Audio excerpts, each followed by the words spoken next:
ಇತ್ತ ಮೋದಿ ಸರಣಿ ಸಭೆ ಮಾಡ್ತಾ ಇದ್ರೆ ಅತ್ತ ಸಜ್ಜಾಗಿ ನಿಂತಿದೆ ಸೇನಾಪಡೆ, ಭಾರತೀಯ ಸೇನಾಪಡೆ. ಪ್ರತೀಕಾರ ಪರಮಾಧಿಕಾರದ ಬೆನ್ನಲ್ಲೇ ಪಾಕ್ಗೆ ಸೇನೆಗಳ ಮುಖಾಂತರ ಎಚ್ಚರಿಕೆ. ನೌಕಾಪಡೆ ಬಳಿಕ ಭೂಸೇನೆಯಿಂದಲೂ ಕೂಡ ಪಾಕ್ಗೆ ಈಗ ಖಡಕ್ ಸಂದೇಶ ರವಾನೆಯಾಗ್ತಾ ಇದೆ. ಭೂಸೇನೆಯ ತ್ರಿಶಕ್ತಿ ಪಡೆಯಿಂದ ಪಾಕ್ಗೆ ಕಠಿಣ ಸಂದೇಶ.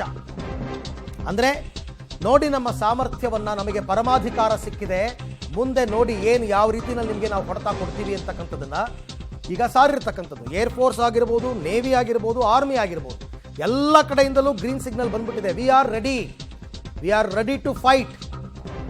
ಕೇಂದ್ರದಿಂದ ನಮಗೊಂದು ಗ್ರೀನ್ ಸಿಗ್ನಲ್ ಕೊಟ್ಟರೆ ಸಾಕು, ನಾವು ಸರ್ವಸನ್ನದ್ಧ ಅಂತ ಸಂದೇಶವನ್ನು ರವಾನೆ ಮಾಡುವ ನಿಟ್ಟಿನಲ್ಲಿ LOCಯಲ್ಲಿ ಈಗಾಗಲೇ ಭೂಸೇನೆಯವರೆಲ್ಲರೂ ಕೂಡ ನಿಯೋಜನೆಗೊಳ್ತಾ ಇದ್ದಾರೆ. ಮೂರೂ ಕಡೆಯಿಂದ ತಯಾರಿಗಳೆಲ್ಲ ಜೋರಾಗಿ ನಡೀತದೆ, ಸಮರಾಭ್ಯಾಸಗಳಾಗ್ತಾ ಇದೆ. ಓಕೆ, ಸಮರಾಭ್ಯಾಸಗಳು ಬಹಳ ಜೋರಾಗಿ ನಡೀತಾ ಇದೆ. ಸಮರಾಭ್ಯಾಸದ ಮುಖಾಂತರವೇ ಮೆಂಟಲಿ ಶತ್ರು ರಾಷ್ಟ್ರವನ್ನು ವೀಕ್ ಮಾಡ್ತಕ್ಕಂಥ ಒಂದು ಟ್ಯಾಕ್ಟಿಕ್ಸ್ ಇದು. ಸೇನೆಗೆ ಮೋದಿ ಪ್ರತೀಕಾರದ ಪರಮಾಧಿಕಾರವನ್ನು ಕೊಟ್ಟಿದ್ದಾರೆ ನಿನ್ನೆಯ ಸಭೆಯಲ್ಲಿ. ಸೊ ಹಾಗಾಗಿ ಮೋದಿ ಪರಮಾಧಿಕಾರ ಕೊಟ್ಟ ಬೆನ್ನಲ್ಲೇ ನೌಕಾಪಡೆ ಸಮರ ಸಂದೇಶವನ್ನು ಸಾರಿದೆ ಪಾಕಿಸ್ತಾನಕ್ಕೆ. ಖಡಕ್ ಸಂದೇಶವನ್ನು ರವಾನೆ ಮಾಡಿದೆ ನೌಕಾಪಡೆ. ನಮ್ಮ ನೌಕಾಪಡೆಯ ತಾಕತ್ತು ಅವ್ರಿಗಿನ್ನೂ ಅದು ನಿರೀಕ್ಷೆ ಕೂಡ ಇಲ್ಲ. ಯಾವ ಗುರಿಯೂ ದೂರವಲ್ಲ, ಯಾವ ಸಮುದ್ರವೂ ಅಗಾಧವಲ್ಲ ನಮ್ಮ ತಾಕತ್ತಿನ ಮುಂದೆ ಅಂತ ಅವ್ರು ಹೇಳ್ತಾ ಇರೋದು. ಪಾಕಿಸ್ತಾನಕ್ಕೆ ನೌಕಾಪಡೆ ಪರೋಕ್ಷ ಎಚ್ಚರಿಕೆಯನ್ನು ಕೊಟ್ಟಿದೆ. ಗುರಿ ದೂರವಿಲ್ಲ ಎಂಬ ಖಡಕ್ ಸಂದೇಶ ರವಾನೆ. ಏನು ದೂರ, ಎಷ್ಟು ದೊಡ್ಡ ರಾಷ್ಟ್ರ ಅದು ಅಬ್ಬಬ್ಬ ಅಂತಂದರೆ ನೋಡಿ. INS ವಿಕ್ರಾಂತ್ ಅಲ್ಲಿ ಹೋಗ್ಬಿಟ್ಟು ಲ್ಯಾಂಡ್ ಆಗ್ತಾ ಇದ್ದ ಹಾಗೇನೆ, ಅಂದರೆ ಲಂಗರ್ ಹಾಕ್ತಾ ಇದ್ದಂಗೆ ಬೆವರು ಬಿಟ್ಟಿದ್ದಾರೆ ಅವರು.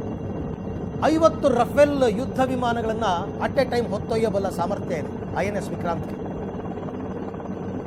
ಅದಕ್ಕೆ ಅವ್ರು ಹೇಳಿರೋದು, ಯಾವ ಗುರಿಯೂ ದೂರವಲ್ಲ, ಯಾವ ಸಮುದ್ರವೂ ಅಗಾಧವಲ್ಲ ನಮ್ಮ ಶಕ್ತಿಯ ಮುಂದೆ ಅಂತ. ಇದೆಲ್ಲದರ ಅರಿವಿದೆ ಪಾಕಿಸ್ತಾನಕ್ಕೆ, ಇಲ್ಲ ಅಂತ ಆ ನಾಯಕರಿಗಿದೆ. ಅದಕ್ಕೆ ಅವರು ಮೆಂಟಲ್ ಸ್ಟೇಟ್ಮೆಂಟ್ಗಳು ಕೊಡ್ತಿರೋದು.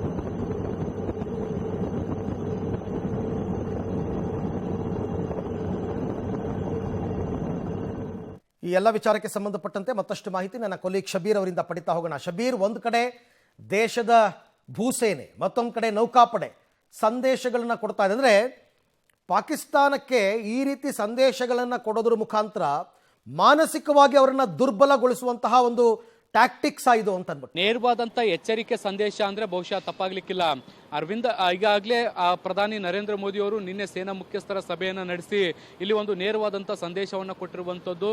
ಸ್ಥಳ ಯಾವುದು, ಗುರಿ ಯಾವುದು, ಸಮಯ ಯಾವುದು, ದಿನಾಂಕ ಯಾವುದು ಅನ್ನುವಂಥದ್ದನ್ನು ಎಲ್ಲವೂ ಕೂಡ ನೀವೇ ನಿರ್ಧಾರ ಮಾಡಿ ಯಾವ ರೀತಿಯಾದಂಥ ಪ್ರತೀಕಾರವನ್ನು ತೀರಿಸ್ಕೊಳ್ಬೋದು, ಆ ಪ್ರತೀಕಾರವನ್ನು ತೀರಿಸ್ಕೊಳ್ಳಿಕ್ಕೆ ನೀವು ಸಂಪೂರ್ಣವಾಗಿ ಸ್ವತಂತ್ರರು ಅನ್ನುವಂಥ ನಿಟ್ಟಿನಲ್ಲಿ ಒಂದು ಸಂದೇಶವನ್ನು ಈಗ ನರೇಂದ್ರ ಮೋದಿ ಅವರು ಕೊಟ್ಟಿದ್ದಾರೆ. ಸೊ ಈ ಸಂದೇಶ ಸಿಕ್ಕ ಬೆನ್ನಲ್ಲೇ ಈಗ ಮೂರು ಸೇನೆಗಳು ಕೂಡ ಆಕ್ಟಿವ್ ಆಗಿ ಕೆಲಸವನ್ನ ಮಾಡ್ತಿದ್ದಾವೆ, ಸಮರಾಭ್ಯಾಸವನ್ನು ಈಗಾಗಲೇ ಶುರು ಮಾಡಿದ್ದಾವೆ. ಒಂದರ ಹಿಂದಂತೆ ಒಂದು ಪಾಕಿಸ್ತಾನಕ್ಕೆ ನೇರವಾದಂತಹ ಸಂದೇಶವನ್ನ ಕೊಡುವಂತ ಕೆಲಸವನ್ನ ಕೂಡ ಮಾಡ್ತಾ ಇರುವಂತದ್ದು. ಈ ಹಿಂದೆ ಭೂಸೇನೆಯು ಕೂಡ ನೇರವಾದಂಥ ಒಂದು ಸಂದೇಶವನ್ನ ವಿಡಿಯೋ ಮೂಲಕ ಕೊಡುವಂತ ಕೆಲಸ ಮಾಡಿತ್ತು. ಈಗ ನೌಕಾಸೇನೆಯು ಕೂಡ ಅದೇ ರೀತಿಯಾದಂಥ ಒಂದು ಸಂದೇಶವನ್ನ ಕೊಟ್ಟಿದೆ.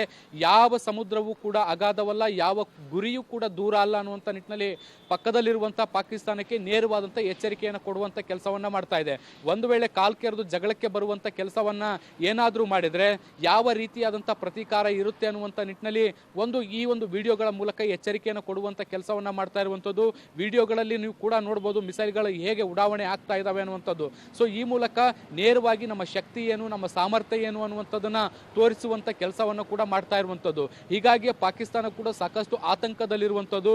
ಯಾವಾಗ ಬ್ಯಾಕ್ ಟು ಬ್ಯಾಕ್ ಈ ರೀತಿಯಾದಂಥ ವಿಡಿಯೋಗಳು ಬರ್ತಾ ಇದಾವೆ, ಮತ್ತೊಂದು ಕಡೆ ದೆಹಲಿಯಲ್ಲಿ ಕ್ರೂಷಿಯಲ್ ಮೀಟಿಂಗ್ಗಳು ಆಗ್ತಾ ಇದಾವೆ, ಈ ಸಲ ಪಕ್ಕಾ ನಮ್ಮ ವಿರುದ್ಧ ದಾಳಿ ಆಗಬಹುದು ಅನ್ನುವಂಥ ನಿಟ್ಟಿನಲ್ಲಿ ಆತಂಕದಲ್ಲಿದೆ. ಯಾಕೆಂದ್ರೆ ಈ ಹಿಂದೆ 2 ಬಾರಿ ಆದಂತ ಸಂದರ್ಭದಲ್ಲೂ ಕೂಡ ಭಾರತ ಪಾಕಿಸ್ತಾನದ ವಿರುದ್ಧ ನೇರವಾದಂತ ದಾಳಿಯನ್ನ ಮಾಡಿರಲಿಲ್ಲ, ಆದ್ರೆ ಭಯೋತ್ಪಾದಕ ನೆಲೆಗಳನ್ನ ಟಾರ್ಗೆಟ್ ಮಾಡಿಕೊಂಡು ದಾಳಿಯನ್ನ ಮಾಡೋ ಕೆಲಸವನ್ನ ಕೂಡ ಮಾಡಿತ್ತು. ಆದ್ರೆ ಇಷ್ಟಕ್ಕೆ ಪಾಕಿಸ್ತಾನ ಬುದ್ಧಿ ಕಳ್ತಂತೆ ಕಾಣಿಸ್ತಾ ಇಲ್ಲ.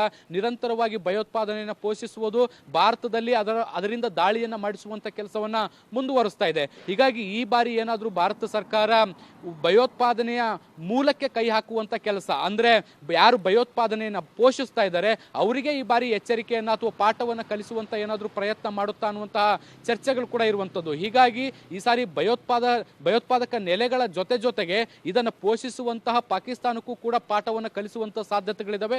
ಹೀಗಾಗಿ ಪಾಕಿಸ್ತಾನ ಒಂದು ರೀತಿ ಆತಂಕದಲ್ಲಿದೆ. ಈ ರೀತಿಯಾದಂಥ ಸಂದೇಶಗಳನ್ನು ಕೊಡೋ ಮೂಲಕ ಭಾರತದ ಸೇನಾ ಸಾಮರ್ಥ್ಯವನ್ನು ಕೂಡ ಈಗ ಪ್ರದರ್ಶಿಸುವಂಥ ಕೆಲಸವನ್ನ ಮಾಡಲಾಗ್ತಾ ಇದೆ. ಅರವಿಂದ್, ಶಬೀರ್, ಪಾಕಿಸ್ತಾನಕ್ಕೆ ಭಾರತದ ಸೇನಾ ಸಾಮರ್ಥ್ಯದ ಅರಿವಿಲ್ಲ ಅಂತ ನಾಯೇನು ಅನ್ಕೊಳ್ಳಲ್ಲಪ್ಪ. ಅಲ್ಲಿನ ನಾಯಕರಿಗೆ ಗೊತ್ತಿದೆ ಭಾರತದ ಸೇನೆಯ ಶಕ್ತಿ ಸಾಮರ್ಥ್ಯಗಳು ಏನು ಅಂತಂದ್ಬಿಟ್ಟು.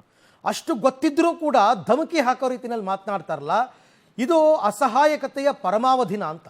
ಇದು ಬಹುಶಃ ರಾಜಕೀಯ ಬೆಳವಣಿಗೆ ಅಂತ ನಾವು ವಿಶ್ಲೇಷಿಸಬಹುದು. ಯಾಕೆಂದ್ರೆ ಭಾರತದಲ್ಲಿ ಸಾಕಷ್ಟು ಕ್ರೂಷಿಯಲ್ ಬೆಳವಣಿಗೆಗಳು ಆಗ್ತಿರ್ಬೇಕಾದಂಥ ಸಂದರ್ಭದಲ್ಲಿ ಭಾರತ ಒಂದು ಕಡೆ ಪಾಕಿಸ್ತಾನದ ಮೇಲೆ ದಾಳಿ ಮಾಡಬಹುದು ಅನ್ನುವಂತಹ ವಾತಾವರಣ ನಿರ್ಮಾಣ ಆದಂಥ ಸಂದರ್ಭದಲ್ಲಿ ಪಾಕಿಸ್ತಾನದ ನಾಯಕರುಗಳು ತಲೆಗೊಂದು ಹೇಳಿಕೆಗಳನ್ನು ಕೊಡ್ತಾ ಇರುವಂಥದ್ದನ್ನು ಕೂಡ ಗಮನಿಸಬಹುದು.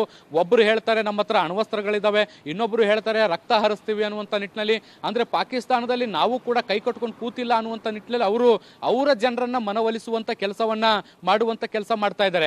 ಎರಡೂ ದೇಶಗಳಿಗೂ ಕೂಡ ಗೊತ್ತಿದೆ, ಎರಡೂ ಸೇನೆಗಳಿಗೆ ಗೊತ್ತಿದೆ ನಮ್ಮ ಶಕ್ತಿ ಸಾಮರ್ಥ್ಯಗಳು ಏನು, ಭಾರತ ಎಷ್ಟು ಪ್ರಬಲವಾಗಿದೆ, ಪಾಕಿಸ್ತಾನದ ವಿರುದ್ಧ ಹೋರಾಟವನ್ನು ಮಾಡಲಿಕ್ಕೆ ಭಾರತ ಎಷ್ಟು ಸಾಮರ್ಥ್ಯವನ್ನು ಹೊಂದಿದೆ ಅನ್ನುವಂಥದ್ದು ಪಾಕಿಸ್ತಾನಕ್ಕೆ ಬಹಳ ಸ್ಪಷ್ಟವಾಗಿ ಗೊತ್ತಿದೆ.